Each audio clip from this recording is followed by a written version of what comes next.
ما شاء الله لا حول ولا قوة إلا بالله العلي العظيم. حسبنا الله ونعم الوكيل، نعم المولى ونعم النصير. ربي اشرح لي صدري ويسر لي أمري واحلل عقدة من لساني يفقه قولي. أعوذ بالله من الشيطان اللعين الرجيم. بسم الله الرحمن الرحيم. الحمد لله قاصم الجبارين، مبير الظالمين، مضرك الحاربين. والصلاة والسلام والتحية والإكرام على النبي الأمي المكي المدني الهاشمي الذي سمي في السماوات بأحمد وفي الأراضين بأبي القاسم محمد. اللهم صل على محمد وآل محمد وعلى أهل بيته الأطيبين الأطهرين، سيما أولهم أمير المؤمنين وآخرهم بقية الله في الأراضين، روحي وأرواح العالمين لتراب قدمه الفداء. ورحمة الله على محبيهم ومواليهم وشيعتهم أجمعين، ولعنة الله على أعدائهم وقتلتهم وغاصب حقوقهم ومنكري فضائلهم ملعنين. أما بعد, for the happiness of Hazrat Zahra Marziya, for the enlightenment of the graves of your marhumin, of the graves of the shuhada, ulama and siddiqeen, for the safety of the followers of Ahl al-Bayt around the world, and for the safety and the hastening of the reappearance of Hazrat Baqiyatullah al-A'zam, arwahun al-fida, please recite your loudest salawat. Allahumma salli ala Muhammad wa ali Muhammad wa ajil faraj. All praise is due to Allah subhanahu wa ta'ala, the one who is Rahman and the one who is Rahim. It's an honor to be given this opportunity to come and speak to you, brothers and sisters, on the next couple of nights. Before we get into the topic of discussion, there are a couple of stipulations or a couple of disclaimers. That's how I like to put it. I will undoubtedly end up offending you in some way, shape, or form over the next in the next couple of nights. It's not my intention to offend you, but unfortunately, sometimes the truth can be very brutal. So it may well be that some people may get offended by what I say, but know that it is not my intention to offend you. I don't go into any center, or I go to every center with the intention that they're not going to call me back. So speak whatever's truth, and then inshallah Allah subhanahu wa ta'ala will help in whichever way. So with that disclaimer, we move forward with the loudest of salawat ala Muhammad wa ali Muhammad. Allahumma salli ala Muhammad wa ali Muhammad wa ajil faraj. So the first 10 days of Muharram have passed us by, and you find that our numbers begin to dwindle. You find that that passion, that fervor that we once had in those 10 days, it starts to subside. You find that we're not as passionate as we were, which is odd because the Holy Prophet of Islam says, إِنَّ لِقَتْلِ الْحُسَيْنِ حَرَارَةً فِي قُلُوبِ الْمُؤْمِنِينَ لَا تَبْرَدُوا أَبَدًا. That through the killing of Abu Abdullah, such a fire is ignited within the hearts of the believers, a fire that shall never subside. So now there's only two things that can be derived from this. Either the first thing is, because I've lost that passion, I've lost that fervor, I've lost that desire to better myself that I had in those first 10 days, I can conclude safely, either one, I'm not a believer, or the second thing is I haven't understood the message of Abu Abdullah. If I'm not a believer, then what I'm striking, because there's a difference between Muslim and Mu'min. Islam is different to Iman. The fifth Imam says Islam is but the movement of the tongue. Iman is when that movement of the tongue enters into action. That's the difference between Iman and Islam. So the Holy Prophet says the mu'mineen, a fire is created within their heart, a fire that shall never subside. But the fact that the fire subsides The fact that I don't feel that same passion that I did in those first 10 days, that raw emotion, must mean that I haven't understood what Aba Abdullah stood for. We asked the whole world this one question of who is Hussein. We write it on bottles, we put it on flowers, we start giving it out to the whole world on leaflets, asking them who is Hussein, who is Hussein, who is Hussein. But have we truly understood what Aba Abdullah stood for ourselves?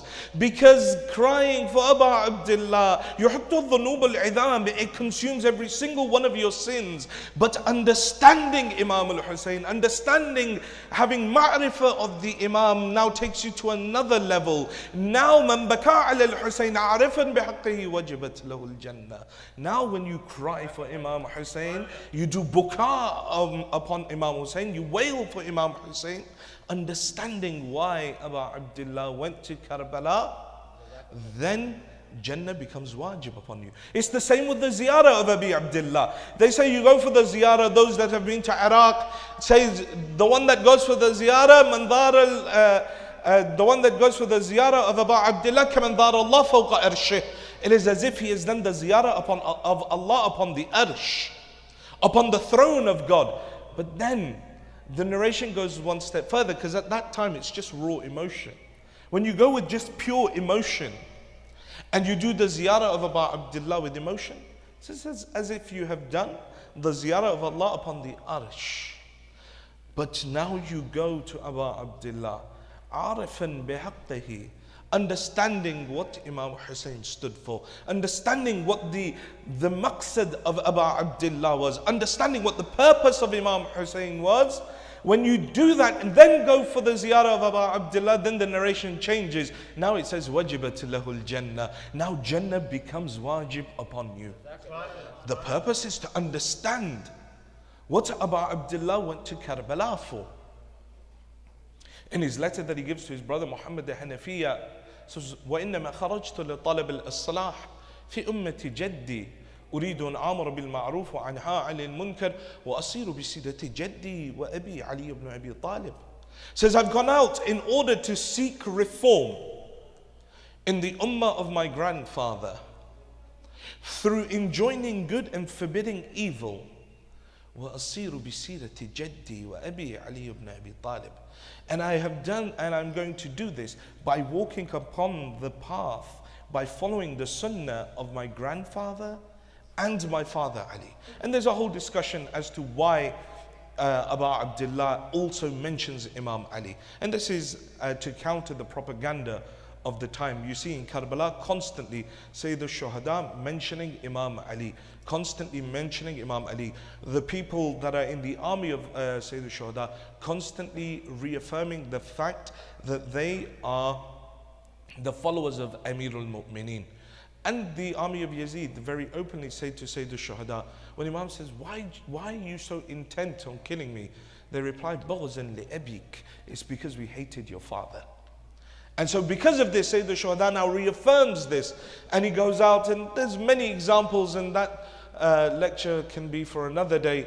But one example of it is when he rides out and he recites his war poetry. He says, أنا ابن علي الطهر من آل هاشم كفاني بهذا مفخر حين أفخر. I am the son of that pure Ali from Bani Hashim, that if I choose to be proud over this one point for the rest of my life, this point is enough for me. That I am the son of Ali. To reaffirm the position of Amir al-Mu'mineen. So in this letter that he gives to his brother Muhammad al-Hanafiya, he says, I'm going out in order to reform society. Why? What is the problem with society? Yes, it's very cliche, it's very easy to say, yeah, Yazid was the problem, he was a drunkard. You know, he used to womanize, or he used to have a monkey, and all sorts. We had different things, you know. Yazid was like this. That's all well and good. Yes, he was like this. But the problem was far deeper. There was a fundamental problem with that society that led to Karbala. And it wasn't just Muawiyah. It wasn't that wasn't the fundamental problem. No. It wasn't just the leadership. It wasn't the fact that people stayed quiet upon the oppression of Amir al-Mu'mineen. No, it's greater than that. And in his letter that he sends to the people of Basra, Imam explains. See, before Muslim ibn Aqil goes to Kufa, Imam sends his companion Sulaiman to Basra with a letter. Now it's a different matter that we hear about this letter and we cry for Muslim ibn Aqil, Muslim was madhloom, Muslim did this. But how many times have I actually bothered to pick up a book and see what is it that my Imam actually wrote? And still I claim to be Shia of Ali Muhammad.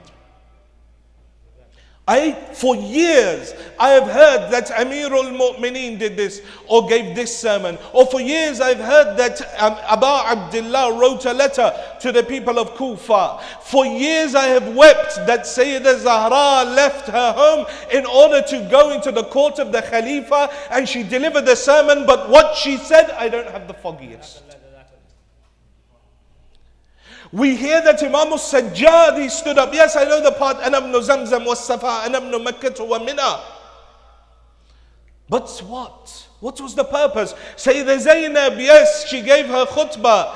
And we get to the point where she pointed towards the people. فَارْتَدَّتِ الْأَنفَاسِ وَسَكَنَتِ الْإِجْرَاسِ. That their breath stopped in their body. And even the ringing of the bells around the necks of the camels, everything fell silent.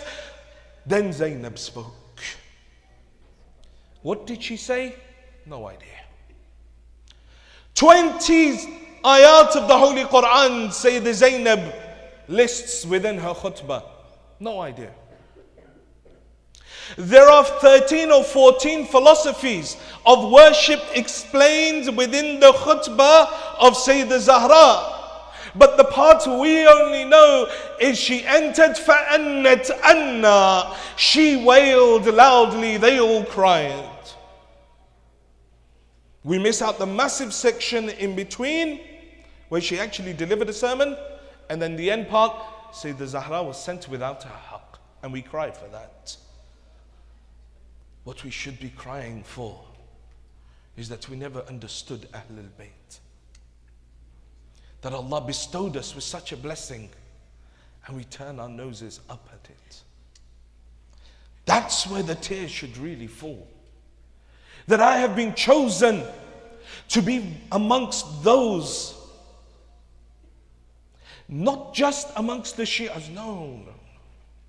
I have been chosen to be from amongst the Shias of the Qa'im. That Amirul Mu'mineen is sitting on the Musalla. Asbaq ibn Nubata comes to see him, sees Ali crying, Wa shawqa ila ra'yati, Wa shawqa ila ra'yati ashabi. How I wish I could see you. How I wish I could see your companions. Asbaq asks, Ya Amir al-Mu'mineen, who are you crying to see?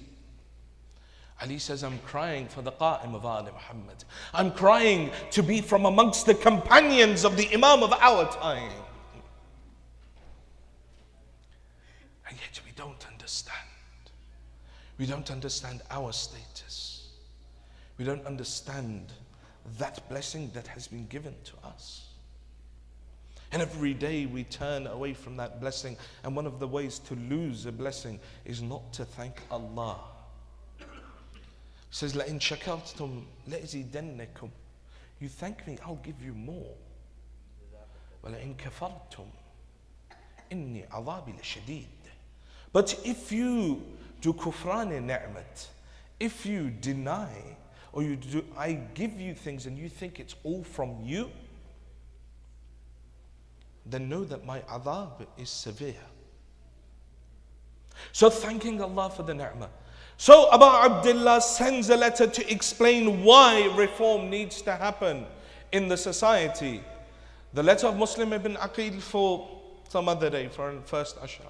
But in order to explain the situation, Abu Abdullah sends a letter to the people of Basra. 3 or 4 lines in that letter.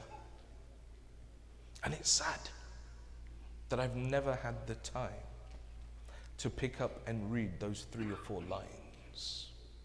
It's sad that I didn't even know that there was a companion by the name of Sulaiman. It's sad that I didn't even know that there was a letter sent to the people of Basra, but yet I'm still asking the world, who is Hussein? I don't even know. He writes to the people of Basra explaining the situation as to why Imam Abu Abdullah needs to stand up, why it is that Yazidiyat has taken over a society, why it is that a nation says, what was Ali doing in a masjid? He's explaining why it is that a nation stays silent when an individual as despicable as Yazid is allowed to sit upon the throne of Khilafat. He explains why that society is in such turmoil. He says, "Ala wa inna sunnata qad umitat, wa inna al-bid'ata kad uhyiyat, in tasma'u qawli, wa tuti'u amri ahdikum sabila ar-rashad." He says that you should know that the sunnah of the Prophet has been killed. And innovation is rife within society. If you listen to what I have to say and you obey my commands, I will take you towards success. Rushd is more than success, it's total maturity, total perfection. I will take you there. This is what Abu Abdullah is saying. This is why Karbala happened, because people killed the sunnah of the Prophet. And they introduced innovation within the religion. Bid'ah. Generally, this term is reserved for our brothers of the Salafi orientation. They love this word, bid'ah. Yeah? However, we also have it. Innovation. And many a times, we have it within our own communities. We want to wait for we want to wait for the Imam of our time. But who is to say that we will not? Or who is to say that we will be by his side? Because as I said in the khutbah of Jummah today, on this side, not the ladies, but figuratively, this side of Yazid, there were those that prayed. There were those that recited Salatul Layl. There were those that recited Quran. But 100,000 of them could not recognize the Imam of their time. Even though he went to visit them. He goes to visit Umar ibn Sa'ad. Why was Umar ibn Sa'ad selected? I alluded to during the khutbah of Jummah. Umar ibn Sa'ad was not selected because he was a military genius or in some way, shape or form. Umar ibn Sa'ad was amazing when it came to the battle. No. Umar ibn Sa'ad was chosen for his piety. He was chosen by Ubaidullah ibn Ziyad because he was known to be a pious man of Kufa in order to confuse the people. So on one side you have this zahir, piety, where all the boxes have been ticked. And on the other side, you have the son of the Holy Prophet of Islam, the grandson. And yet, 100,000 individuals still chose to slay him, still chose to mutilate his body, still chose to take his daughters prisoner, still chose to oppress him in such ways that even the 6-month-old child is killed in his hands. What is scary for us is the fact that when I look at my own life, I don't do half the ibadat that the army of Yazid did. And they were unable to recognize the Imam of their time. In fact, not even that, some of them knew. Umar ibn Sa'ad says, Ya ibn Rasulillah, I know you are on haqq. Imam visits him direct in the tent. Says, I know you are on haqq. I know you're on truth, but I've got a family to worry about. I've got a business to worry about. Imam says, we'll offer protection. But this same Umar ibn Sa'ad, on the morning of Ashura, fires the first arrow and he says, make sure you go back to Ubaidullah ibn Ziyad and say that I, Umar ibn Sa'ad, fired the first arrow on Yawm Ashura. You have people like Ubaidullah Hurr Ju'fi. Imam comes to him. He says, Ubaidullah, I know that you fought against my father Ali in Siffin. I know that you did not aid my brother Hassan. But Ubaidullah, I am offering you Jannah. I am guaranteeing you the shifa of my grandfather. On Yawmul Qiyamah, come and join us. He says, Yabna Rasulillah, I have a horse that is known for its speed. Take it. Take my horse. Imam says, we don't need your horse. We need you. He says, I can't come. And after that event, after Karbala, Ubaydullah al-Ju'fi is seen walking through the bodies, reciting poetry to himself. Woe unto you, O Ubaydullah, until the day that you are alive, mourn the fact that you did not help the son of Zahra. The point being that these individuals in Karbala, they did all the ibadat, they did everything. There was something that was missing. Something that was not there that led them to kill the grandson of the Holy Prophet. And the Imam explains. He says, because Sunnah of the Prophet has been killed and Bid'ah is rife. Analyze our lives. 10 days have passed. What have I learnt from the message of Abi Abdullah? What have I learnt from the stance of the Imam? What is it that I have done to change my life? Am I exactly the same as I was on the 1st of Muharram? If I am, the message is lost. If all that I gained from the first 10 nights of Muharram is a red chest and dry eyes, then Karbala has not been understood. Because Karbala was a message of reform, of change. How do I hold hope of wanting to recognize the Imam of my time when I look at my life and see how many sunnahs have I killed? What sunnah of the Prophet have I killed in my own life? Have I killed the sunnah of a beard because I don't believe it? Have I killed the sunnah of Salatul Layl because I'm too tired for it? These are all practical examples. One of the things that Yazid does, according to some narrations, when the head of Imam Hussein is in the tray in front of him and he recites those lines of poetry, that this was all but a game of Bani Hashim. There was no wahi that came, and there was no angel that descended. One of the things that he did when he recited that poetry and was playing with the lips of Abu Abdullah and smacking the face of Imam Hussein with his stick, they say that he came that day, freshly shaved his beard in order to say, I reject the sunnah of the Prophet in its totality. لعبت هاشم بالملك. Bani Hashim did this for mulk. ولا وحي نزل ولا ملك جاء ولا وحي نزل. There was no angel that came. There was no wahi. This is the reality of Karbala. What innovations have we introduced within our deen? No, it doesn't matter what's on the exterior. It's what's in the heart that counts. The hijab of the head doesn't matter. It's hijab of the heart that matters. These are all bid'ah, innovation. These are things that we've introduced. These are deviations that we've brought within the religion, thinking that our mindset is somehow more advanced than the mindset of Ahlul Bayt.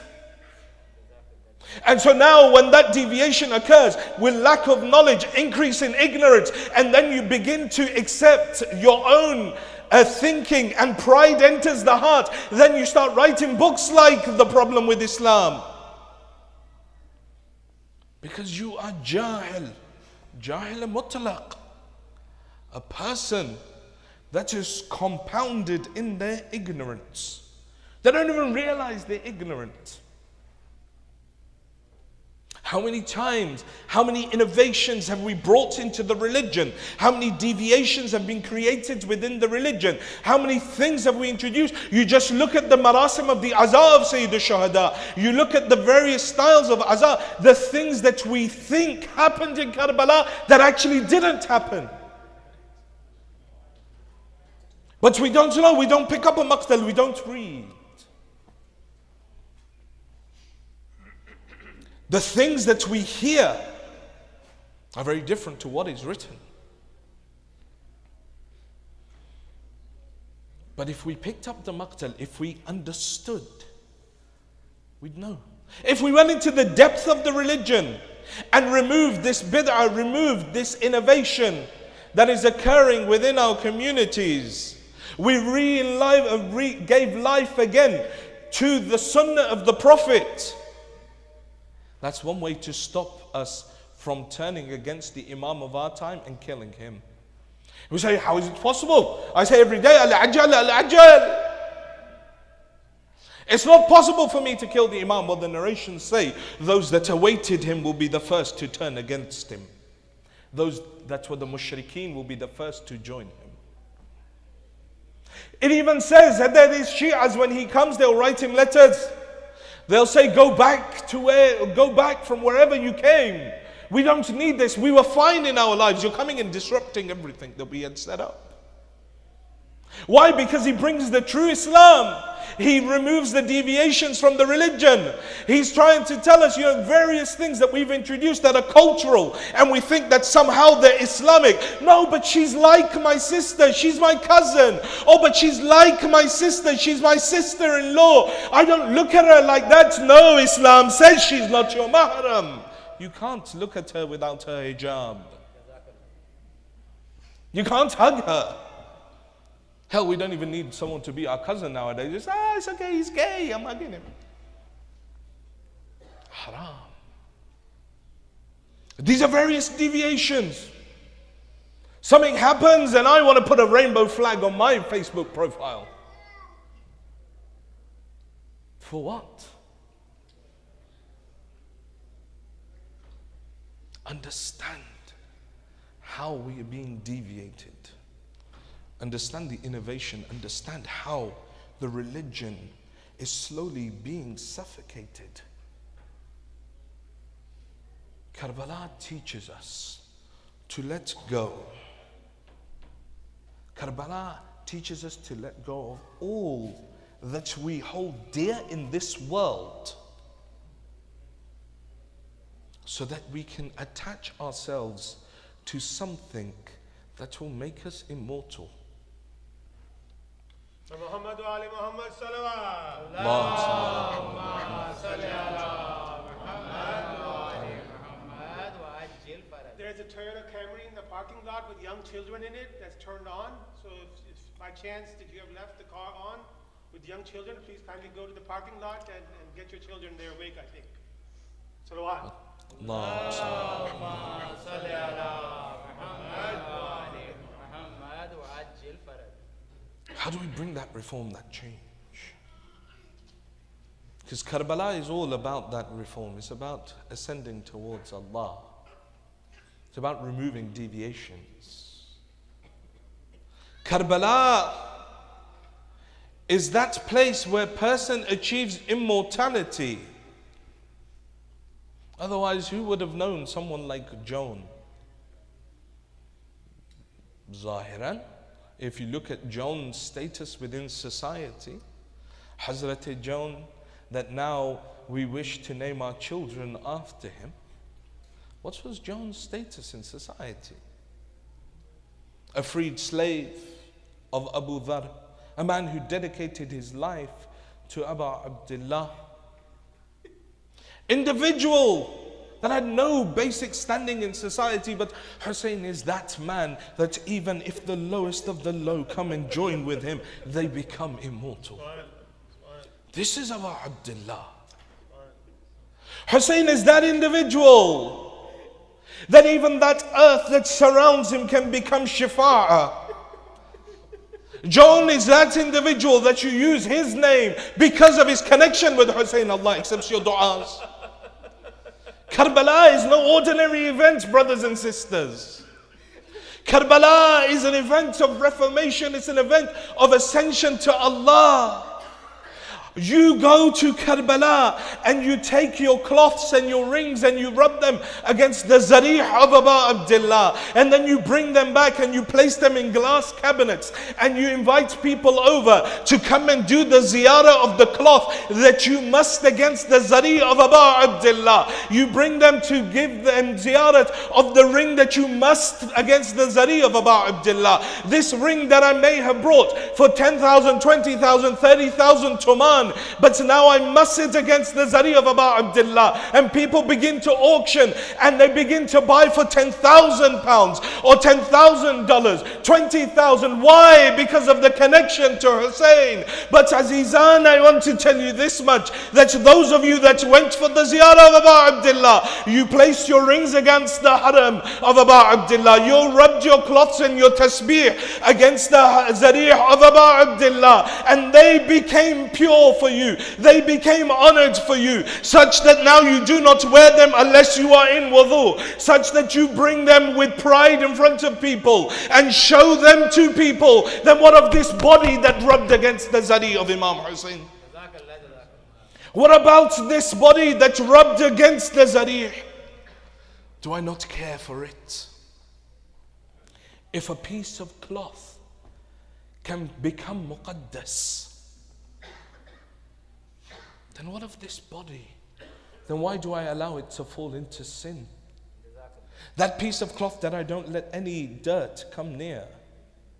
But this body also touched the zarih. Will I allow the dirt of sin to fall upon it? Will I allow the dirt of deviation to enter it?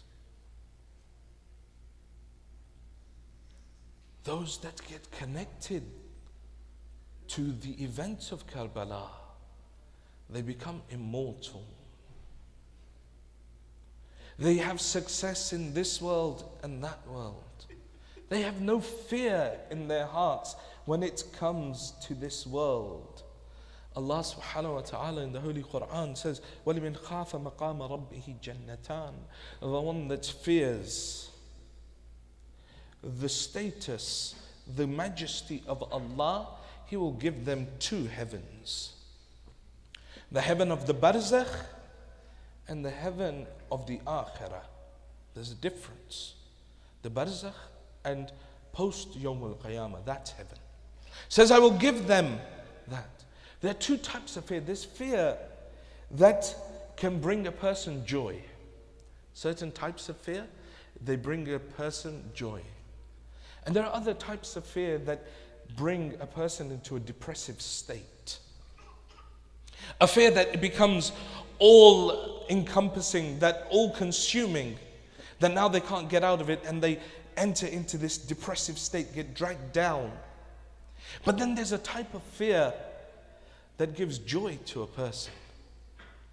That type of fear that gives courage to a person. And that is the khawf of Allah. That is the fear of Allah subhanahu wa ta'ala. If you have fear of Allah, you have success in this dunya and the akhirah. Come to Karbala and you see. You have people like Abis ibn Shabib al-Shakiri. That when Abis ibn Shabib comes out, he removes his armor from his body, he throws it aside. He says, come and fight me, I need no armor. They reply, Umar ibn Sa'd says, no one attack him. هَذَا أَسَدُ الْأَسْوَدِ. This is the black lion. No one can defeat him in one-on-one combat. They say, what do we do? He says, stand from afar and stone him. And this is how Abis ibn Shabib is killed. Do you see that level of courage that someone like Sa'id ibn Abdullah, when his Imam Abu Thamama al-Saydawi says to the Imam, he says, oh Imam, it is the time of Dhuhr. I wish before I go out and fight that I pray my last salah behind you. Imam turns to him. He says, oh Abu Thamama, may the blessing of Allah be upon you that you remembered salah at this difficult time. He says, of course we will pray. But Abu Thamama, you go and ask them. You go and ask them for a ceasefire. Abu Thamama goes, he gets the ceasefire, he comes back. As Abu Abdullah sets up the lines to pray, one man shouts out, Hussein, what are you going to do with prayer? Hussein, what is prayer going to help you? You're going to hell anyway. Habib ibn Madahir becomes angry. He pulls out his sword, he goes to attack. He begins fighting, they kill Habib. Imam goes to the body of Habib. Imam goes, he goes to the body of Habib. He refers and he recites those lines of poetry for Habib. Then he comes back to recite. Abu Thamama's desire is to recite Salah behind his Imam. Sa'id ibn Abdullah stands in front of the Imam. What was the role of Sa'id? We want to talk about those that fear Allah and their courage in the dunya. What is the role of Sa'id ibn Abdullah? Sa'id ibn Abdullah's role is to run from left to right, taking any arrow that comes towards his Imam into his chest. Sa'id ibn Abdullah runs from left to right while they fire arrows at the Imam of his time. When the Imam has finished his Salah, he takes the head of Sa'id in his lap. Over 14 arrows in the body of Sa'id. Even over 14 arrows in the body of Sa'id. And the Imam takes his head and says to him, Sa'id, do you have any last request, any wishes? And the Imam, he says to the Imam, he says, yes, answer one question for me. He says to him, Awafaytu yabna Rasulillah, have I fulfilled my oath of loyalty to you, Imam? Have I fulfilled my oath of loyalty? This is Karbala. That level of depth, that level of fear of Allah that gives a person courage over anything. Even in the barzakh, when you're attached to Abu Abdullah, there is a special place reserved in the barzakh for the followers of Sayyid al-Shahada. Those that were the volunteers, those that cried for Abu Abdullah, those that set the carpets for the followers of Sayyid al-Shahada. Those individuals, I don't want to start the Masa'ib yet. Those individuals that followed Abu Abdullah. Those individuals that came, they hoovered the Husayniyah, they vacuumed the Husayniyah. Those individuals that prepared the niyaz. There is a door in heaven. The narration says that there is a door. Inna al-Husayn babun min abwab al-Jannah. That Husayn is a door from amongst the doors of Jannah. Hell has 7 doors of entry. Heaven has 8. The 8th door is known as Bab al-Husayn. That is the door where the followers of Abu Abdullah enter from. That is the door where the Azadar of Sayyid al-Shahada enter from. That is the door where those that came and volunteered in the message of Imam al-Hussein enter from. That is the door where Abu Abdullah and his lovers enter. We don't want a Jannah that does not have Hussein in it. That is the maqam of those that attach themselves. Those in Karbala that removed that fear from them. They removed fear from themselves. Fear of retribution from their society. You look at Hur. Hur turns from his people. He comes to the Imam. You look at the 2 brothers that came right at the last minute to Imam. When Imam in his final time says, Hal min nasirin yansuruna, after the death of Ali Asghar, after all of this, Imam finally cries out, Hal min nasirin yansuruna. The 2 brothers by the name of Abul Hutuf and another brother, they come across and they join Sayyid al-Shahada. 30 individuals joined Imam Hussein from the army of Yazid on the day of Ashura. Hence how we get to the number of 72. Because when Imam is leaving, hundreds surround him. Mecca, hundreds are around him. Hundreds of people surround the Imam in Mecca. Imam says, Man kana badhil al-muhjata wa muwattinan ala liqa'illah falyarhal ma'na inni rahilun musbihan insha'Allah. He says, those of you that have made a firm intention to spill your blood in our way and have made an intention to meet with Allah, then come with me, for I am leaving Mecca in the morning. Those hundreds became tens. Those tens became few. And Imam leaves. Along the way, you see that I said that he went to visit Ubaydullah al-Rajufi. At the same time, he went to visit Zuhair ibn Qayn. Zuhair ibn Qayn is of the Uthmani madhab. He's not even a follower of Ahl al-Bayt. Zuhair ibn Qayn is in the army of Muawiyah in Siffin. Zuhair ibn Qayn is one that fights against the Amir al-Mu'mineen. And Zuhair says, my caravan and the caravan of the Hussein were going side by side. And I realized that I'd heard rumors of something happening. So Zuhair would always move at night and pitch his tents far away so that the Imam wouldn't come towards him to ask him. And throughout this happened for a couple of days. One day Zuhair is sitting with his kinsman in his tent, and they say that a messenger comes inside. He says that Abu Abdullah wishes to meet with you. Zuhair says, I will get back to you. He says, no, Hussein has come to you himself. He says, Hussein has come to you himself. Say the Shuhada is that individual. You take one step towards him. Just make that intention to change your life. One step towards him, he makes the rest of the journey. In al-Hussein misba'ul huda wa safinatun najah. Hussein is the ark of is the ark of salvation, the lantern of guidance. The eighth Imam is asked, Ya ibn Rasulillah, are you not all arks of salvation? He says, yes. Kulluna sufunun najah. Says we are all arks of salvation. Amma safinatul Hussein. But the ark of Abu Abdullah is far wider. It can take more people. It is faster than any of our arcs towards salvation. Hussein can take you towards salvation quicker. Abu Abdullah comes to visit Zuhair ibn Qayn. Says, Zuhair, I want to talk to you about something.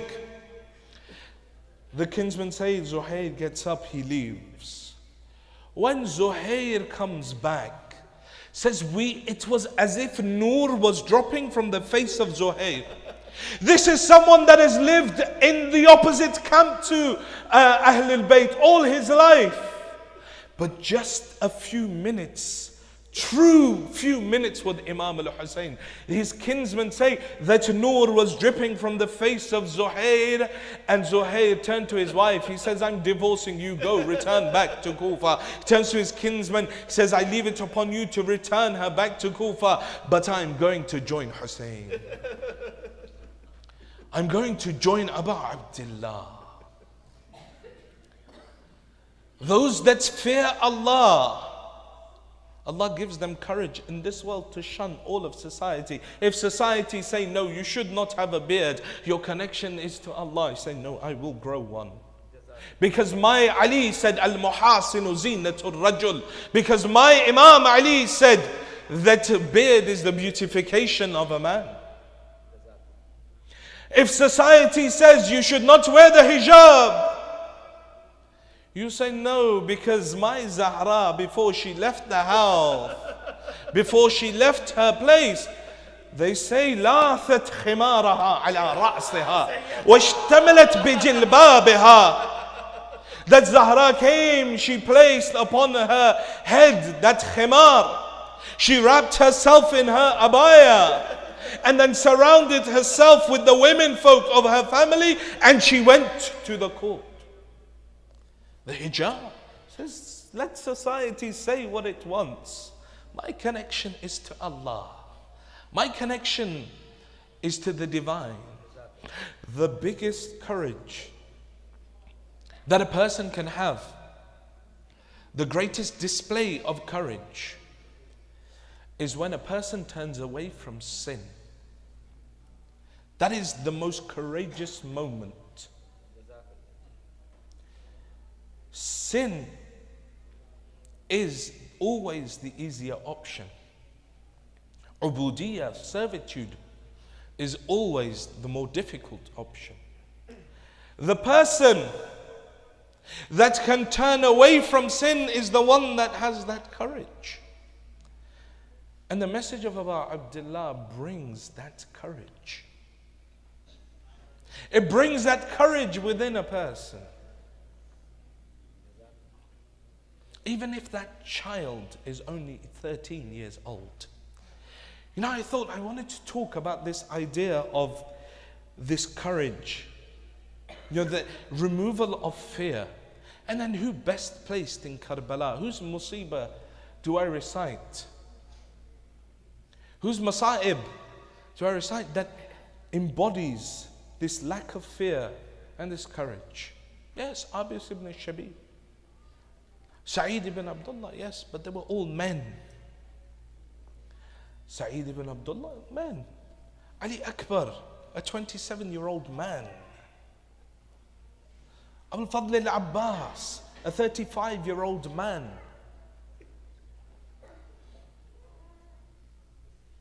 But there is that boy that at the age of 13, he's coming to his uncle, and his uncle saying to him, Bunay Qasim, كيف عندك الموت? My son Qasim, how do you perceive death? He says, how do you view death? كيف عندك الموت?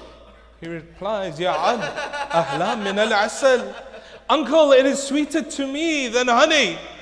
Abu Abdullah embraces his son. The day of Ashura dawns. I say the son because Qasim, Imam al-Hasan died at the age of when Qasim was only 3. 10 years he spent with Abu Abdullah. Abdullah ibn Hassan, the younger brother of Qasim, that is killed on the day of Ashura when Abu Abdullah is all alone. Imam Hussein falls from the horse. The young son Abdullah ibn Hassan comes running out to defend Abu Abdullah. He's killed in the lap of Imam al-Hussein. These two boys, all they knew was Abu Abdullah. They knew Imam al-Hussein as their father. When the day of Ashura dawns, Qasim comes to ask for permission. The narration say Abu Abdullah says, Qasim, you remind me, you are the shabih of my brother Hassan. How can I let you go out? Qasim turns back again. He comes back. He goes back again. They say at one point Qasim came. لم يزل يقبل الرجليه ويديه. Allahu Akbar. Look at the love of this child for death. He says he constantly kisses the feet and the hands of his uncle. Says, uncle, give me permission to go out and fight. Uncle, give me that opportunity to go out and fight. Abu Abdullah takes Qasim. He holds Qasim to his chest. He begins to cry. Both of them cry. فَغُشِيَ عَلَيْهِمَا until both of them faint. Now when they both come around, Imam prepares Qasim. Qasim rides out. يقول مسلم ابن حميد ابن مسلم. He says خرج إلينا القاسم ابن الحسن وبيده سيفه. That's come out towards us came Qasim ibn al-Hasan. In his hand was a sword. Upon his body was a kameez. Upon his body was just a shirt. Qasim was so young. Qasim was so small that there was not an armor that would fit the body of Qasim. So Abu Abdullah sent him out in the shirt that he was wearing. He says, I looked towards his feet. He was wearing 2 na'lain. The sandal of the right foot, its strap was broken. He says, I looked towards the face of the boy. The boy's face shining like the moon. Qasim rides out. You know, Qasim was so short, the Maqtal says, that his feet wouldn't even reach the stirrups of the horses. His feet wouldn't reach the stirrup of his horse. Qasim runs out, he rides out. In tankuruni fa'ana ibn al-Hasan sabt al-Nabi al-Mustafa wal-Mu'taman hadha Husaynun kal-asir al-Murtahan bayna unasin la saqaw thawb al-Mudan. Qasim rides out, he says, if you don't know me, for I am the son of Hassan, sabt al-Nabi al-Mustafa wal-Mu'taman, the son of the chosen prophet, wa hadha Husaynun kal-asir al-Murtahan. He says, we thought the child was crying for fear, but when he recited these lines, we realized that he was crying for the ghurba, for the loneliness of his uncle. He says, here is Hussein imprisoned on all sides. Here is Hussein. Qasim comes out to fight. They say Qasim fights bravely.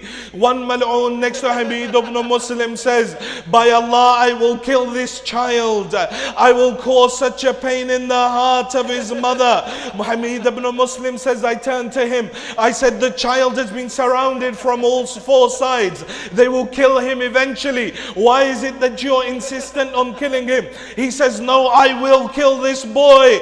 They say he rode up behind عند القاسم. He struck the head of Qasim. فوقع على وجهه. They say the head of Qasim split open. Now as Qasim begins to fall from his horse, everyone else that fell, they called out, Ya Aba Abdullah, or alayka minni salam, or assalamu alayka ya Aba Abdullah. But Qasim was so young that when he fell from the horse, he cried out, Ya Amma adrikni, oh uncle, come and help me. Aba Abdullah rides out into the plains of Karbala. They say Hussein rode out so fast, he attacked the man that attacked Qasim. He killed him. As the horses saw Aba Abdullah coming, those that were on the left ran to the right, those that were on the right ran to the left. The Maqtal says, from amongst the sound of the galloping horses, a weak voice was heard, Uncle, no more, I can't bear it anymore. The Maqatil say that as the horses dispersed, we waited for the dust to settle. وَالْحُسَيْنَ قَائِمٌ عَلَى رَأْسِ الْغُلَامِ. Hussein stood by the head of the boy. The boy was rubbing his hands and his feet in the earth. As his soul departed his body, Aba Abdullah looks towards his son. Azza wallah ala ammik. He says, it's difficult for you, difficult for your uncle, oh my son, that you call out to him and he can't reply to you. And if he replies, it's too late. Then they say, we saw Hussein bend down. And Hussein took the body of Qasim. وضع صدره على صدره. He placed the chest of Qasim on his chest. He began walking back towards the tents. Then the Maqtal writes one interesting line. Remember when I said at the start, Qasim was so short that his feet wouldn't even reach the stirrups. Qasim was so small that he couldn't find an armor to fit his body. Now the Maqtal says that when the fully grown man Hussein وضع صدره على صدره, he places his chest on the chest of Qasim. He begins walking back. He says, وَرِجْلَيْ الْقَاسِمِ تُخَطَّانِ الْعَرْضَ خَطَّا. It says, and the feet of Qasim, they were dragging along the ground, making lines in the earth of Karbala. How does a child that was so short, when he left the tents, his feet wouldn't reach the stirrups of the horses? How now this child comes, a fully grown man holds his chest to his chest and his feet are still dragging along the ground. They say when Qasim fell, the horses ran left to right. Qasim's body trampled under the hooves of the horses. They broke the bones of his body. The body of Qasim elongated. Abu Abdullah takes the body of Qasim back inside the tent. Weeping, he places the body of Qasim next to the body of Ali Akbar. He lays in between both his sons.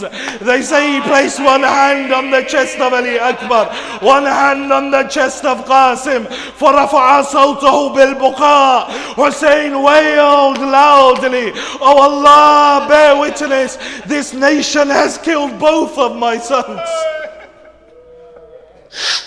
ألا لعنة الله على القوم الظالمين وسيعلم الذين ظلموا أي منقلب ينقلبون إنا لله وإنا إليه راجعون.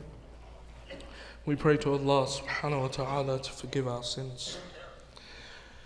We pray to Allah subhanahu wa ta'ala to forgive the sins of our parents. Allah, those of our parents that are alive, give them long lives.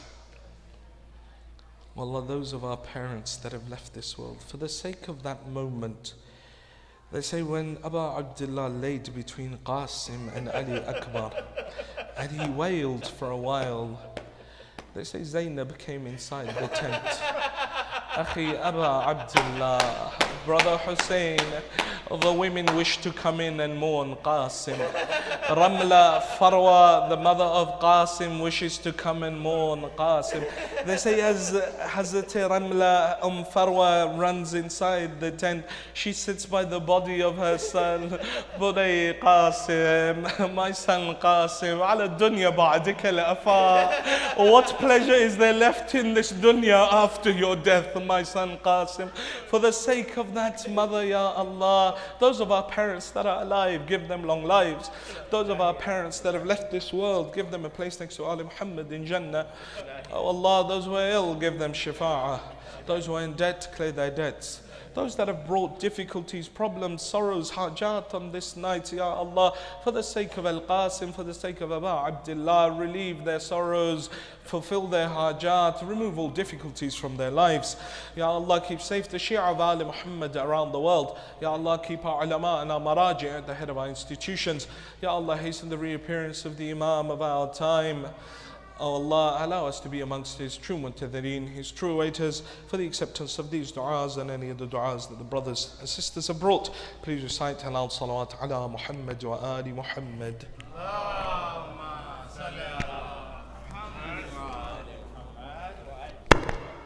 Hussein, Hussein.